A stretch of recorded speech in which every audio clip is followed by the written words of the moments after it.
دباش بینرین هجا روزن و هر شاهی و خوشی بند داویا و سالی دو پیشوازی کرنا سالا نو لو توان پیروز به جاره کردم خیرات نوادکم دوی برنامه نو ده جحفترنگ به چند راپورت و چیروکین بالکش جهونر و چاندا رنگین و امهرن المانیا جبو جنین لهنگ و ویرک ینگو برخدان ده برمافی جناده کربون و باندور لهنرا اوروپی کربون لموزخانه نشتمانیا کفن لألمانیا پیشنگهک تایبت جبوان و بویه. ئەوێنەی هونەرمەندی کۆمەڵایەتی ئەڵمانی هێنریچ هێرز پێشوازی لە میوانەکان دەکات بۆ پێشەنگایەکی نوێی هونەری لەلایەن خانمان لە گەلەری نیشتیمانی دێرینی بەرلین. ئەو شتێکی زۆر گونجاوە کە هێنری هێرز هونەرمەندێکی سەردەمی خۆی بووە. ژووری کۆبوونەوەی ئەدەبی ئەو لە کۆتاییەکانی سەدەی هەژدەدا ئەفسانەیی بوو و ئەو ڕووناکبیرانی گەورەی ئەڵمانی وەک فریدریش شلێر و ئەلێکزاندەر فۆن هەمبڵ وەک هاوڕێ و دۆستی خۆی دانابوو. بەڵام هونەرمەندەکە وێنەیەکی زۆر بەبایەخی کێشە. 100 ساڵ تێپەڕ بوو بە سەر ئەوەی کە ژنانی هونەرمەند ڕێگەیان پێدرا لە ئەکادیمیای هونەری بەرلین بخوێنن کە ڕووداوێکی مێژوویە بۆ مافەکانی خانمان لە ئەڵمانیادا. Vor 100 Jahren, 1919, konnten ئەوە 100 ساڵ پێشێستا لە ساڵی 1990دا ژنان بۆ یەکەم جار توانیان ڕوو لە خوێندن بکەن لە ئەکادیمیای هونەری بەرلین. بەڵام ئێمە سەیری کۆکراوەی کارەکانیانمان کرد تێبینی ئەومان کرد کە خانمانی هونەرمەند پێش ئەو کاتەش هەبوون. چۆن ئەوان گەیشتن بەو سەرکەوتنە و چۆن توانیان کارەکانیان بگەێنە کۆمەڵەی گەلەری نیشتیمانی دێرین. تۆ دەبێت چۆن ئەمڕۆ ئەو تابلۆیانە هەڵبسەنگێنیت. ژنان تا ساڵی 1990 ڕێگەیان پێنەدرا لە زۆربەی ئەکادیمیا ناودارەکان و دامەزراوە هونەریەکانی ئەڵمانیادا بخوێنن. هەروەک پەیمانگای هونەری بەرلین. لە ساڵی 1990 ئەو قەدەغەکردنە هەڵگیرە. تەنها چەند مانگێک لە دوای ئەوەی ژنانی ئەڵمانیا مافی دەنگدانیان بەدەستهێنا. ئانا دۆرۆتیا نیگارکێشێکی پێشەنگ بوو لە پرەشا پتر لە 200 دوێنەی کێشا لەگەڵ چەندین وێنەی خۆیدا. بەڵام ئەو پەروەردەیەکی ڕسمی نەبوو باوکە هونەرمەندەکەی ئەوی فێری وێنە کێشان کرد. ئەو تەنها شتێک نییە کە هەروەک ژنان بە ڕێگەیەکی ئاسایی سەیری شتەکان بکرێت ئەوە شتێک نییە هەروەک هونەری ژن ئەوان کتومت هاوتایی پیاوەکان کاریان دەکرد بە هەمان شێواز و شێوە لە هەمان کاتدا پێویستە تۆ باس لەوە بکەی کە جیهان تەنها ئەڵمانیا نەبووە بۆ زۆرێک لە ژنانی هونەرمەند پاریس بوو بە پەناگەیەک وەرچەندخاردنی گرنگ لە ژیانیاندا. یەکێکی تر لەو هونەرمەندانە سابین لیبسویس کە وێنە کێشێکی بەناوبانگی بەرلین بووە لە کۆتاییەکانی سەدەی 19دا هەروەها ئەویش لەلایەن باوکیەوە ڕاهێنانی پێکراوە هەروەک چەندین هونەرمەندی خانمی تر لەم سەردەمەدا لە پێشانگاکەدا نمایش دەکرێت. لیبسویس هاوسەرگیری لەگەڵ نگارکێشێکدا کرد و ئەبەشداری لە چەندین گروپی هونەریدا کرد لە بەرلین. یەکێکی تر لە هونەرمەندە ئەڵمانیانە لەوانە کاتی کۆلوتیس کە لە کۆتاییدا لەلایەن ڕژێمی نازیەکانەوە هەڕەشەی لێکرا لە ناوەڕاستی جەنگی جیهانی دووەمدا کۆچی دوایی کرد لە پێشەنگاکەدا نمایش دەکرێت. مێژونووس و سەرپەرشتیاری پێشەنگاکە دیسیف دەڵێت خانمانی هونەرمەند بەشێک بوون لە بزوتنەوەی پێشووی مافەکانی خانمان لە سەدەی 19دا. Sie haben sich zusammengeschlossen in Netzwerken. زۆربەی ئەو ژنانی لە پێشەنگاکەدان پشتگیری یەکتریان دەکرد لە بری ئەوە پەیوەندی بکەن بە ئەکادیمیای هونەری لەو شوێنی ئەوان پێشوازی نەدەکران ئەوان گروپێکی خۆیان دامەزران. خانمان بە یەکەوە یەکیان گرت لە ڕێگەی تۆڕەکانەوە توانیان ڕێکخراوێکی پێشکەوتودا بمەزرێرن بە ناوی پەیمانگای ئەکادیمی خانمان هەروە ئەوان بەردەوام بوون لەوەی بگەن بە مافی سیاسیان ئەو هەنگاوانەش بەرەو ساڵی 1990 بردن. هونەری خانمان لە گەلەری نیشتیمانی پێش ساڵی 1990 درێژەی دەبێت تا 8 مارسی ساڵی 2020. ڕزگار محەممەد حاجی خۆرتەکی 28 ساڵیە خۆدان پێویستیان تایبەتە لێژ بەر حەزکردنا هونەری ئیدی وی زۆرا وێ کێشەیە بریە و پرانیا دەمێ بە هونەرێ مژول دەبە و هونەراوی بوویە زمان یێ دەربرینی و هەستێنوی. ڕزگار محەممەد ژیەوی 29 ساڵە و خودام پێداویستیان تایبەتە لە کۆمەڵا کورتە باڵایەن دهوکێ مانگانە 150,000 دینارە وەرگریت و داهێنانێ دهونەرێ شێوەکاری دەکات دەمێ خۆ دگەل چێگرنا تابلویان دەرباز دەکات. از هەمێکی کار کردم ڕنگۆژی و ئاشسپیژی میگم باوتری ئاشسپینە جانجای سەنایەتەرەشی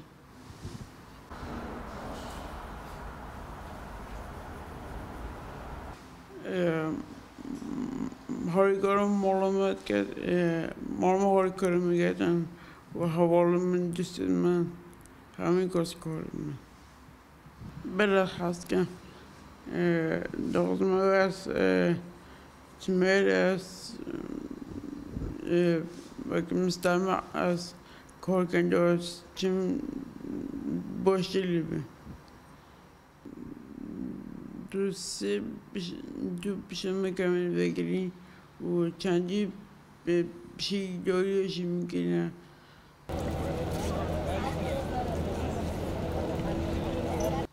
و ما جواب کن نساکنه برم بریخو بیشتر وصلت هزيكا بقوتي بس قوتنا أقليون في استلا رزگار و بدهان کسین وکی رزگاری یه خودم بدوین تایبت دخاز و هیوی و پیام آوان بو جواکی اوه کو بچاوه که مازن تماشای میکن تماشای هزرو داهنان آوان بکن نکو بجنو بالو شکل وان سلام بالای دنگ امریکا دوهاک لی کامپا شهبا گو ایدی بویه مالا هزارین پنابرین کرد جی عفرینی جیان لی بردوام دبه و هنرمندین عفرینی جی هنر دخوازن گو هنر خواه لوی ده وندان نکن وک فرهاد علوش گو زاروکین خواه و ین درو بری خواه فری تنبور استرانین عفرینی دکن کابری خو بدن وی راپورتی بی چاوا او هنر خواه بردوام دکن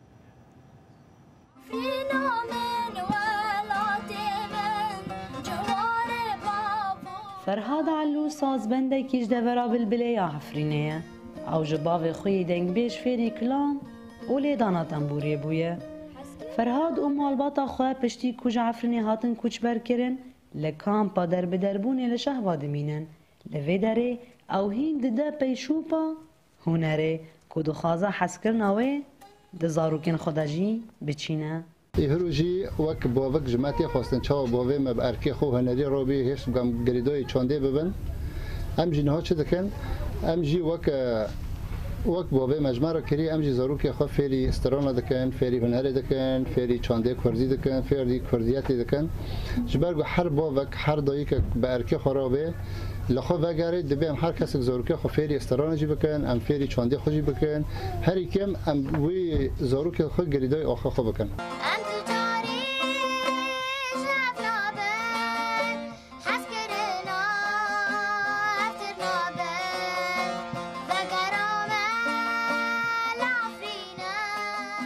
لگل فرهاد هنرنامه کبریاوی دکانه چاندا کردیاچای کرمنج با پاریزه لوما لکیلکا فیربونا وانیال دبستانه فرهاد هر دو زاروکین خو باهوز و برفینه فیری کلام و استرانبیجیه دکه دشوین دربون داوان ازبری پیوان دکه و لبردنگی وان را لتنبورا خود ده هنرمند کی عفرینه و که اندامه چانده عفرینه مجیش خورا ارک دی موقع تشتی اسپی کنم از بکم برای استران برای هلبسته وید بویرین به ما رو بینه ما همی نویساندنه و ما هنگ کردن استران هنجی نویساندی مانه ما خواستم وید دیروکی ها قصاب ايش بسر عفرین دوتی امجی جا نفشه پشتی موارن رام جوان رو راکن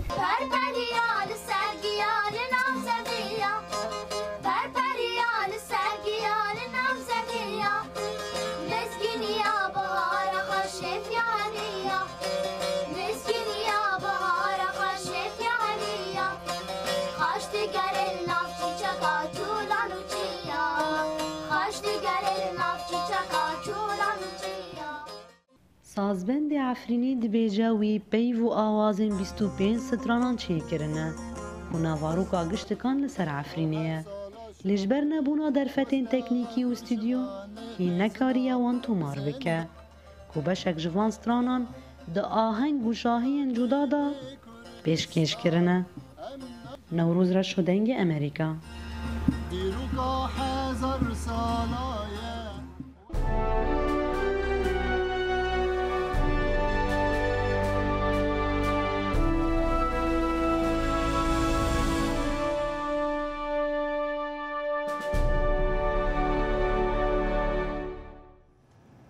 هنرمند کرد عثمان احمد یک جی کسین رزگار بوی جی کمکجیا انفال لکردستانیه و نها او و بیرانی نارش و نخوش ده هنرا خود دیار ده داگو بین زمان گو او تشتا نیج بیرا کرن احمد به باوری دخوازه گو هنر به چاو و زمان بویرین جیانی ریباز مجید اف راپورت درباری ویدج مرا آماده کریه ئەو وێنەکێش و ڕزگاربووی کۆمەڵکوژیەکە لە ساڵانی 1970 وەختێک ڕژێمی سەدام حوسێن هەستا بە سووتاندنی گوندەکانی کوردستان و زیندە بەچاڵکردنی دەیان هەزار خەڵکی سڤیل عوسمان ئەحمەد شاید حاڵێکی ڕووداوەکان بوو لە دوای ڕزگاربوونی لە کۆمەڵکوژیەکە کە بەپێی راپۆرتە جیاوازەکان لە نێوان 100,000 بۆ 180,000 کەس لە خەڵکی سڤیل بە ژن و منداڵ و پیرەوە تێیدا بوونەتە قوربانی عوسمان بڕیار دەدات هەموو ژیانی تەرخان بکات بۆ دیکۆمنتکردنی ئەو ڕووداوانە و وەستانەوە دژی جەنگ و توندوتیژی لە ڕێی کارە هونەریەکانیەوە خۆم شاید حاڵی ئەنفال بووم لە ئەنفال کە 1970دا خۆم یەکێ بووم لەو کەسانی کە بە چاوی خۆم ئەو دێسووتاندن و قەتڵ و عام و کوشتانە و مەرگەساتانەم بینی من لەگەڵ خۆمە ئەو کاتانش هینی ئەوەمدا قەودی ئەوەمدا کە ئەگەر بە زیندوی مام هەموو دنیا ئاگادارکەم لەو کوشتن و بڕینانە عوسمان ئەحمەد زیاتر بە شێوازی هەڵکاریەوە خەریکە کە جۆرێکە لە شێوازەکانی وێنە کێشان سودبەخشە یان بڵێن وەکو دەرمانێک وایە بۆ ئەوەی کە من بتوانم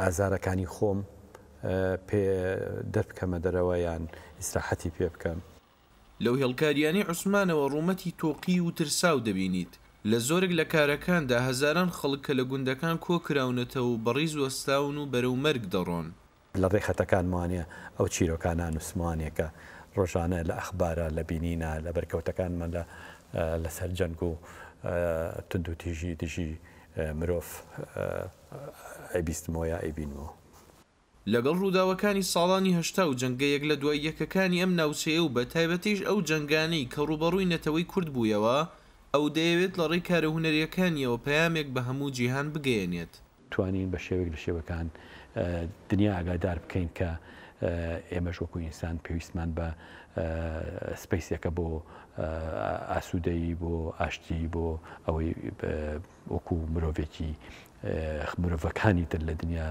بە ئازادی بژین عوسمان ئەحمەد لە ئێستادا لە کارگەی کللتور لە شاری سلێمانی هەستاوە بە نمایشکردنی کارە هونەریەکانی کە هەمویان بەرجەستەکردنی ئازار و مەینەتیەکانی جەنگن ئەو بوو لە پرۆژەیەکی 5 ساڵی توانیم کە دکتۆراکەشم بەدەستبێنم بە دروستبوونی زیاد لە 1000 هێڵکاری کە هەمووی باس لە چیرۆکەکانی مەرگەساتی خەڵکی ناو ئەنفالەکە لە ناو نوگرە سەلماندا لە ساڵانی 1970 ڕژێمی سەدام حوسێن هەستا بە کۆمەڵکوژیەک دژ بە کوردانی سڤیل لە گوندەکانی کوردستاندا و لە چوارچێوەی پرۆسەی بە عەرەبکردن کە بە گوێرەی داتاکانی حکوومەت یاریمی کوردستان نزیکی 182,000 خەڵکی سڤیل تێیدا بوونەتە قوربانی ڕێباز مەجید دەنگی ئەمریکا سلێمانی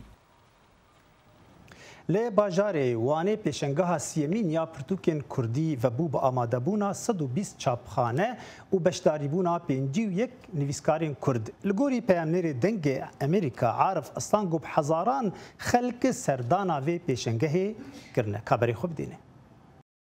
Pêşengeha pirtûkan a Wanê cara siyan di navbera 13 û 22 berfanbarê da pêk hat. Di vê pêşengehê da wek weşanxaneyên Kurd, Nûbihar, Sîtav û Lorya jî di nav da 120 weşanxane û 51 nivîskar cih girtin. Her sê weşanxaneyan pirtûkên cûr bi cûr yên bi ser wêje, dîrok, felsefe, roman, dengbêjî û çîrokên zarokan pêşkêşî pirtûkhezan kirin. Nivîskar Süleyman Feqiyanê ku bi sê pirtûkên xwe yên bi navê Dilka Dayîkê, Mîrza Mihemed û evdê min bimeşe beşdarî pêşengê bûye. Zarokutiya xwe de heta hêviya min abî ku ez zimanê dayîka xwe nivîsim.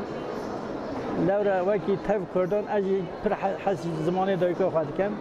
Niha sê kitabên min hatine weşanin heft pirtûkên min jî hêjmayî ne ku dibîne weşandin. Di nava Kurdan da çîrokbêjî çandeke qedîm e û tê gotin ku di vî warî de herêma Cûlemêrgê an ku Hekarê jî xwedî parek mezin e. Nivîskar Faqiyanî got ku di berhemên wî de tehma çîrokbêjiyê heye. Ji ber vê yekê jî xwendevan bertekên erênî nîşan didin. Di nava pirtûkan da pirtûkên Kurdî yên zarokan jî hebûn. Nivîskar Rojbîn Özkan qala pirtûkan xwe ya bi navê serê bajarekî çîrokek kir. Me deh bajarê Kurdistanê bi devê zarokekî bi şiklê çîrokekî wek gername bi zaroka daya nasandin. Yani min xwest ku ez zarokê Kurdistanê, bajarê Kurdistanê û çanda Kurdistanê, dîroka Kurdistanê binasin û hem jî çanda gerê bi zaroka bibe peydakirin. Yani bajarê xwe binasin, bigerin, çanda xwe binazin, dîroka xwe binasin. Xwendevan Rûken Zozan li zanîngeha 100. yêla Wanê dixwîne. Zozan keyfxweşiya xwe anî ziman ku weşanxaneyên Kurd kêm jî be cihê xwe di pêşengehê de girtine. Ez gelek keyfxweş bûm standê me yê Kurdî, kitabê me yê Kurdî. Ez hin pê nagehim Kurdî. Ez diçime kursavê jî ama gelek giran tê zimanê wê ama hêdî. Gere hevalê üniversiteyê gere se zimanê xwe gele birastin. Çünkü zimanem û dikete hebûn. Hebûna me zimanê me ye. Li gor daneyên ku ji karbidestan hatine standin, di nava 10 rojan da 100,000 kes serdana pêşengeha pirtûkan kirine. Arif Aslan, Dengê Amerîka, Wan.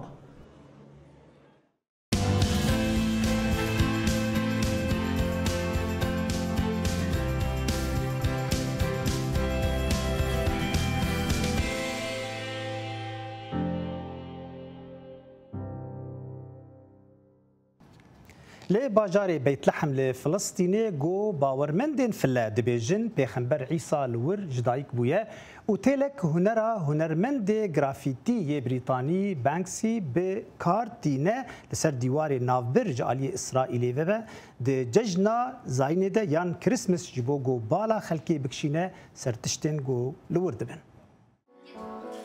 کریسمسکی باکش و به همپا لهتل والد آف هتلیا بیتلحم ده چی دبه. هتل والدورف لبر دیوار جدا کرنه هاتی آوا کرن. لسر دیوارن هتلی ونین هنرمند بریتانی بانکسی هاتنه دالقاندن. جبر رفشی هتلی وی ناوی که پر مزن ورگرتی و پر هاتی ناس کرن. ریوبری هتلی یه فلسطینی و سام سالسا بحثا هنر بانکسی دکه.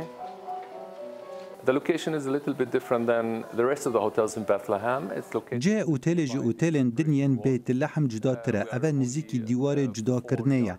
ام بتنه 3 متران دوری دیوارینا و نافدار به خرابترین دیمن. جبو کریسمسه دیوار هتل هاتیه خملاندن. آواز و سرانین تایبت بو و روژه لدردوری برهمن بانکسی ین پولیتیک دین بهیستن. کو زدبونه کی دده و هتله. کارمند هتل ادعا دکن مزنترین کلکسیونا هنرمند بانکسی دوی هتل دیه هر وها 2 سال بره خلات هری باشترین هتل هنری جوارگرتیه. Banksy is a big artist. He has. بانکسی هنرمندکی مزنه گلک شوپینری نوی هنه. دما وکرنا هتل خلق جهر درکی هاتن و سردانا بیت لحم بکن. گلک خلق ند هاتن اسرائیل اگر هتل والدروف نبا. بانکسی به هنر خواستی بال جهانی بکشنه لسر و دیوار جدا کرنه که به گرافیتی پولیتیک هاتیه خملاندن. براستی نزدیک 9 میلیون گشتیار سردان هتل کرنه و لبر دیوار سلف کشاندنه. حتی بر دیوار دکانان هیا که بایخت فروشن که گشتیار دکارن لسر دیوار رسم چیکن یا انجا پیام خواه سیاسی بنویسن. گشتیار بریتانی دبیجه؟ I have very mixed feelings of the wall. هستین من بو دیواری گلک تبلی هفن. لسر هشه من دا شکل دیواری چاوا بو. هر وها من تشتک لسر وی هنری جی نزانی بو. لبوی دیواری من تگهشت کو از چاوان دجیانکا بختور داد جیم. ریوبری هتل سالسا دبیجه هم هنری بانکسی هم جی گرافیتین لسر دیواری ده نشانه پیشگیری برخوردن فلسطینیان لدیجی داگرکریا اسرائیل داده و بانک لحمو گشتیارن دنیای دکه کو سردن هتل بکن. physically just to stand on the wall like ئەە تەجربەکە بێ هەمپۆیە ئەگەر مرۆڤ وەرە وەر و ڕسم چێ بکە و دەستی خۆ داینە سەر دیواری و هەست پێ بکە چاوە مرۆڤ لەوەر ژیانێ دکە. how it is to live with the wall. ji berê 2000 sal Hezretî İsa di vî bajarê Beytlihemê de di şikeftekê bê ode de ji dayîk bûye. Lê niha geştyarên ku bixwazin werin wir ji ber ku otel tîjiye nikarin odeyek ji xwe re bibînin. لê Brîtanya pêşengeheke taybet ya hunermendê navdar Leonardo da Vinci lê mûzexana niştimanî vebû bi navê Leonardo serbora hostatiyê gotê de çend nimûne jê yên taybet ji tabloya naskirî keça keviran tê de nîşan dide wekû nimûne ji zîrekbûn û hostatiya Da Vinci ve. تابلویا Da Vinci یا bi navê The Virgin of the Rocks ku di destpêka salên 1500 de hatibû çêkirin, ev bi sedan sala çi carî hûsa nehatiye dîtin. Wek beşek ji pêşengeha 3D karmendên National Gallery karibûn di rêya 3D wek dêreka li Mîlanê drûst bikin, da ku xelk hez bikin ew di wî serdemî dane. بیروکه ئەوە کو 3D و تەکنۆلۆژیا دیجیتال بۆ تێگەهشتنا تابلۆیان بێ بکارانین di salvegera 500 saliya mirina Leonardo da Vinci'da. مەخواست خەلک bi çavê xwe wî serdemî bibîne yê ku Da Vinci têda jiyaye. Daxwaz ji Da Vinci hatibû kirin ku wê tabloyê di sala 1483 de drûst bike. Li gor karmenda mozexaneyê Carolyn Campbell 25 sal pêçûn ta Da Vinci ew tabloya temam kirî. Tablo di sala 1508 de bi dawî hat. Daxwaza çêkirina vê tabloyê di sala 1483 de li Mîlanê pêk hat. Ev daxwazek pir girîng bû ji bo Da Vinci. Ji wê hat xwestin ku ev li derekî dirust bike. Yekem car demê wî temam kir, komîsyoneran karê wê qebûl nekirin. Heta niha sedemên vê yekê nezelalin. Ev tabloya ji sala 1880 de di nav tabloyê National Gallery de bû. Leonardo da Vinci di nerîna gelekan de jîrekê demê Renesans bû ku wek hunermend, zanist û endazyar hat nasîn. Hunermendê Brîtanî Markê Lêkî bi awayekî balkêş û nûjen pêşengeha xwe li mûzexana têt vekiriye got wî pira Londonê ya navdar kiriye beşek ji berhemên xwe yên installation wekû beşek ji bîranînên wî li wî bajarî. لەژێر ڕووناکی و جوانی گڵۆپەکاندا هونەرمەندی بەریتانی مارک لێکی گەشتیارانی بردەوە سەردەمی مناڵی خۆی. بۆ پێشانگا تاکەکەی لێکی ئاسمانی پێشانگاکەی پڕکردبوو لە هوەری تەیتی بەریتانی و شاڕەیەکی پیشان دەدا کە بە ئەندازەی ڕێگایەکی ڕاستەقینە دیار بوو و لەوە دەچوو کە بە منداڵی لە ماڵەکەی ئەوەوە نزیک بوو. هونەرمەندەکە خۆی بە گرنگیەوە باز لە پێشانگا دەگمەنەکەی خۆی دەکات. ئەمە لەسەر بیرەوەریەکانە بە گشتی سەبارەت بە یادەوەریەکان و گێڕانەوەی یادەوەریەکانە جا لە ڕێمی دیاوە بێیان هەروە کارێکی تری گەیاننەوە بەشێکە لە جیاکردنەوەی دێرین لە کۆن کە بەهۆی تەکنۆلۆژیای نوێەوە گۆڕانیان بەسەرداهێنراوە. لێکی لە ژێر پردێک سیستەمێکی دەنگ و ڕەنگی نوێی دامەزراندووە و ناوی لێناوە لە ژێر ژێری 2019.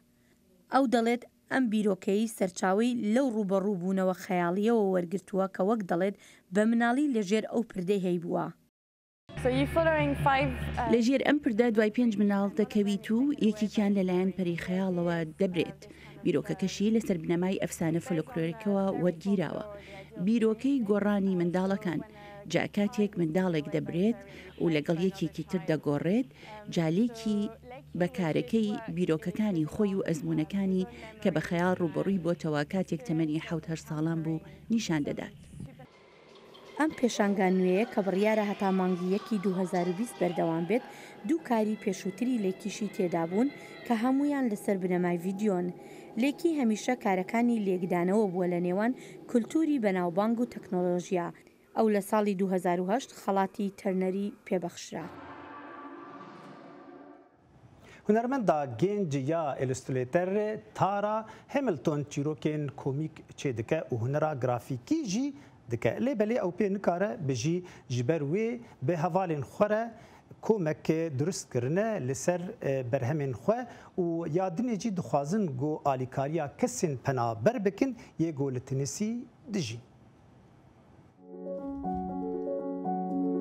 هندک جاران مروف نکارید به دفیان جی بنویسین چیروکان بیجید. جبر هنده نیگارکشی باشترین رکه وان چیروکان بین تزمان. هنرمندکا گنج کار ایلوستراتور دکد و چکرنا چیروکان بوه کارکه او نکارید بیجید.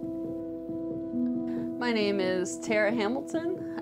ناوی من تارا هاملتونه. از کومیک چه دکم و گلک ایلوستراتوران و کومیکن بچوک. از لسر زنجیرک بردوام کار دکم به ناوی آرو. کو لسر گلک کشن پشتی رودان نخوشه و هست ترانه کرنه کو از نکات دادجیم.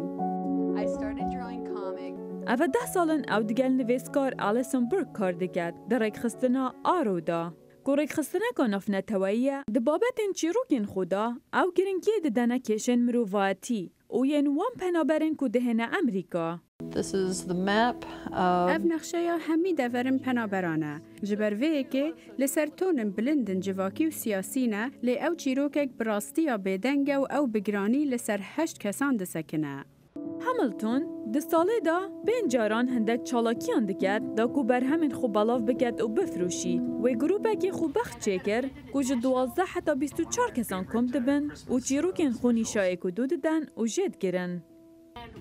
من گروپا کامیکس کو آپ پیک اینا و بو گروپه که گلک آفرینره و گلک دلم په خوش دبید. او لچابخانه کار دکد جبر کو چکر ناوینن کومیک نکارگه و سایه کو او دهاتی خوشی ور بگرید لخو ناوی هر سرکی اوه کو پتر لسر شیانن خو کار بکد و وی کاری بکد یکو دلوی بخوش. بینرین هجا لور ام گشتن داویا و برنامه تا برنامه دن هر شاد بن و سالا نو لو توا پیروز به.